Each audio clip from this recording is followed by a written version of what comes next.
come up, and he was even taking part in it. And I don't know what my point was. My point was Match van der Poel's awesome, and Jasper Philipsen's awesome as well. But with Wout van Aert, we were talking about the whole Jumbo-Visma implosion thing. Do you think Wout van Aert will actually ever win a monument again? We know he's won Milan San Remo back in 2020, but is he gonna take one of these big ones? Watch him win Liège now. But Is he down for Liège? I mean, I haven't looked. I go like a week by week basis to kind of like, because you get to this point in the season, there's kind of a lot to keep on top of. But I know he could line up for Liège or like Lombardia, but it sounds kind of a little bit presumptive to say. But we've gone through another season now where we've gone through a Milano San Remo, Flanders, and a Roubaix, the classic, well, the monuments which suit Van Aert the best of the five.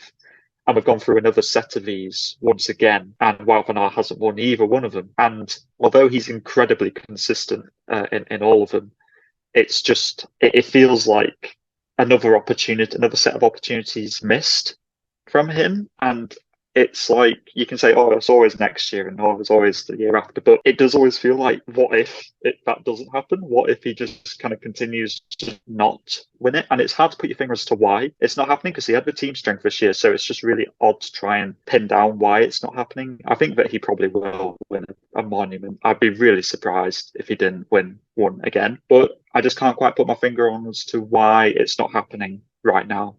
He seems to be on a really good level, a really good team. It's just not going right, and I just can't quite figure it out. I agree on sort of dysfunctionality of the present. 2020 feels like a distant memory. That was such a strange San Remo. It was the first sort of big monument race of that year where everyone was there and everyone was sort of targeting it. After sort of 5 months of no racing at all, it was strange, and he benefited from that, and he went straight into the Tour de France with great form to help Roglic. It felt more calculated and it felt more sort of fitting. Like ever since the calendar has sort of gone back to its normal position, it just hasn't worked out, and I'm starting to think that time is running out and the contexts are running out. Jumbo-Visma are the best team in the world in terms of classics racing, full stop, point blank, period. They've looked better and better over the years, and the tactics seem to be working quite well in terms of, I mean, at least the other races. How many more signings can they make to solidify this team? They've already signed Van Baarle, they've already signed Laporte, they've done all these things.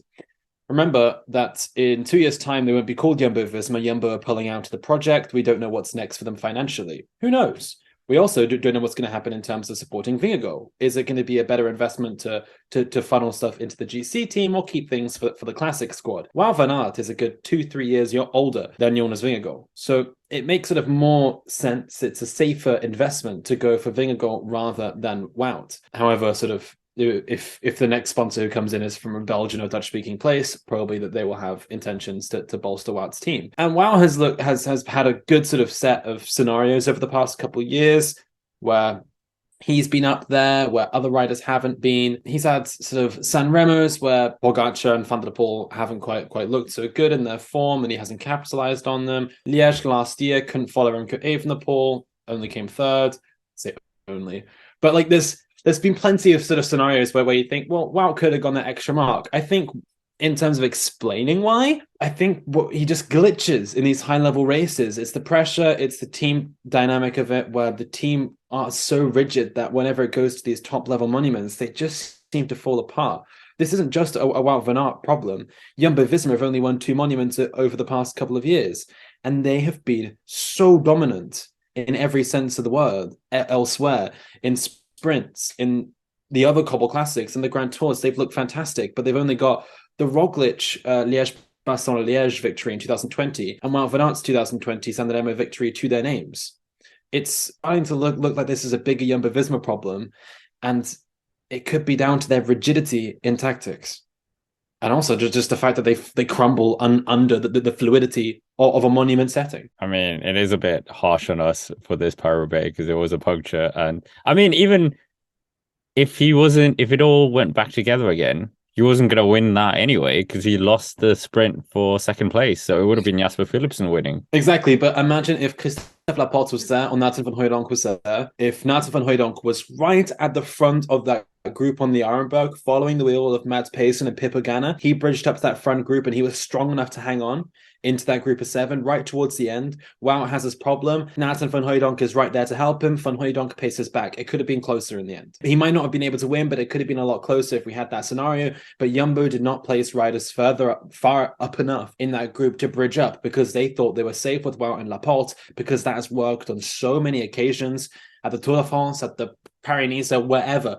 All these little Belgian races, it's worked. But at Paris-Roubaix, that's not how you win the race, I'm afraid. I liked what you said earlier about how they can throw as many signings as they wanted it. But at the end of the day, actually, although however many signings they make, it's like they're trying to trick people into thinking, oh, but we've made all these signings to try and distract you from Wout van Aert. Whereas everybody still knows that they're trying to push Wout van Aert to be their leader in the Cobble Classics. It's like, yes, they would be very happy with any one of their riders winning a monument, but actually they kind of want Wout van Aert to be the one to do it. And it doesn't really matter how many riders you throw at that to support him. At the end of the day, Wout van Aert, like you say, just tends to have these moments where he doesn't perform in the biggest monuments. It just, for some reason, doesn't work out. And that's not really a thing which you can solve by throwing more riders at it. It's just a thing that they have this, I don't know whether Wout van Aert just isn't suited to it in the whatever reason, but, or maybe it is just bad luck. You know, it was bad luck that he had a puncture at the time where he did today. It's very possible that he could have won Roubaix today in a sprint with Mathieu van der Poel. It was just unfortunate, his puncture. But that's just things you have to be lucky sometimes. Would they have worked together because Jasper Philipsen wasn't too far behind? True. Other things to factor in here. But what I'm starting to think with Wout van Aert is that he's a very good rider, but he's not the best in the world at anything. In terms of monument racing, Mathieu van der Poel has risen to the occasion on so many more monuments than Wout has. Sprinting, Jasper Philipsen is better on the flat sprints, as is probably Fabio Jacobsen and Tim Merlier maybe as well. In time trialing, Pippo Ganna is better on sort of a flat time trial profile, maybe even Remco Evenepoel. Then looking towards sort of the hillier profiles, well, we're just sort of looking at other riders, maybe Mathieu van der Poel, Pogacar, these other guys are a little bit better. Wout van Aert's very, very good at a lot of things, but he's not the best one at anything. And I think that's what sort of sets him apart from these other riders. If he's targeting a monument, his sort of ceiling of level is not quite there in terms of Pogacar's much better at hill. Van der Poel's kick is much better. The sprinting powers of Philipsen, sprinting powers of Jacobsen are so much higher, where Wout just can't go there. That's why we see Wout so dominant at stage races and Grand Tours, I think, is because like other people get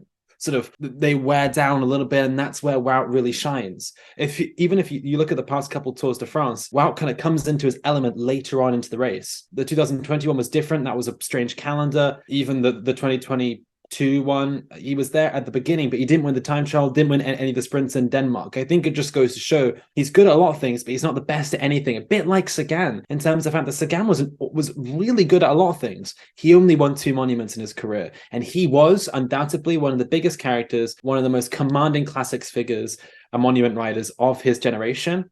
It's very similar to Wout. I don't think any other rider has been as dominant as he was last year in the green jersey. He won it in Paris, Dauphiné, and the Tour de France. I've never seen that before. No one cared about that either, which I thought was really such a unique achievement. But he capitalized on the fact that he's good at a lot of things. But Wout exactly, so that's why he suits the points classification. Exactly, but he never won a bunch sprint. He never won a mountain stage. He never won a hilltop. He won that stage into Calais, but he won it solo. And that was also thanks greatly to his team support. There's never really been a standout Wout van Aert performance that we can look back on and say he was the best on that day, hands down, in terms of a monument. I'm struggling to find a sort of a day there, even in terms of Tour de France stages, looking back, apart from that stage in Calais, sort of thinking, oh yeah, he was like just head and shoulders above the rest. I'm excluding time trials because that one's pretty self-evident. It would have been interesting to see if they were in the velodrome together, because I'm not sure Mathieu van der Poel would have won that sprint, considering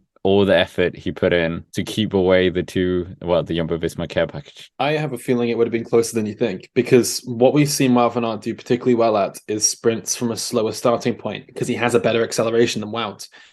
Wout is very good at sprinting when you come in from speed, but this is the Roubaix velodrome. You're going to have a slower speed. We saw it when Wout brought Philipsen into the velodrome. Wout slowed the pace down. They went to the top of the velodrome and sort of did a track sprint. If we came down to a track sprint, Van der Poel would have won. We've seen it in cyclocross so much. We saw it at the Ronda in 2020. That's my opinion. I'm just saying because of how many turns Mathieu van der Poel did. I think he did so much work and he tried to split the group so many times. That is but we'll never find out. Thank you, Puncture. But anyway, moving on. I think let us know down below if you think that if Wout van Aert is ever going to win Monument again. And I think we all kind of have our question marks over that. Maybe in the right conditions, but you never really know.